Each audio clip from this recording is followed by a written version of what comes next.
नमस्कार शेतकरी मित्रांनो, शेतकरी लाईव्ह या चॅनलमध्ये आपलं स्वागत आहे। तर आपला गहू 20 ते 25 दिवसाचा झालेला आहे। तर इथे आपल्याला खत नियोजन करायचं आहे जास्त फुटवा येण्यासाठी।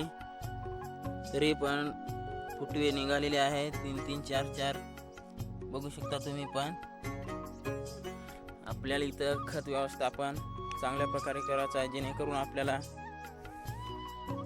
जास्त उत्पन्न निघलं पाहिजे। उत्पादन रेकॉर्ड ब्रेक एकरी 15 क्विंटल।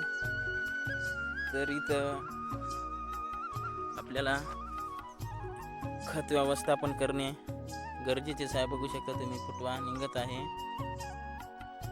बघू शकता।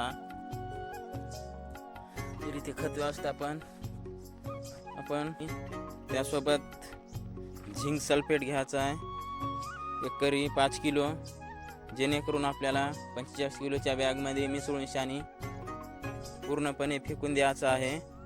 त्यानंतर स्प्रिंकलरच्या सहाय्याने पाणी देऊन टाकायचं आहे, किंवा आपण रान पाणी सुद्धा देऊ शकता मित्रांनो।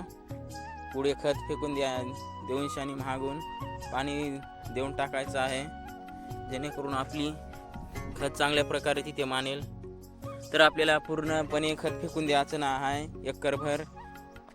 आपल्याला जेवढं पाणी द्यायचं आहे तर तेवढंच खत पण टाकायचं आहे, जेणेकरून ऊन जर असेल तर आपलं जे नत्र आहे तर पूर्णपणे उडून जाईल। 50 ते 60% आपल्याला पूर्णपणे त्या लागलेले दिसत नाही। तर 2 वेळी पाणी द्यायचं असेल तर 2च वेळी आपल्याला तिथे खत टाकायचं आहे। तर मित्रांनो, असं खत व्यवस्थापन करायचं आहे जास्त फुटवा निघण्यासाठी। वाढ पण बघू शकता चांगली झालेली आहे। तर अशा प्रकारे आपल्याला खत नियोजन करायचं आहे दुसरं, जास्त फुटवा येण्यासाठी आणि चांगली वाढ होण्यासाठी, गव्हाला काळोखी आणण्यासाठी इथे आपल्याला। तर मित्रांनो, अशा प्रकारे गहू बघू शकता तुम्ही आहे, फुटवा वगैरे निघत आहे। तर जास्त फुटवे येणार आहे आपल्याला इथे 20 ते 25 फुटवे दिसणार आहे खत व्यवस्थापन केल्यानंतर 8 ते 10 दिवसानंतर।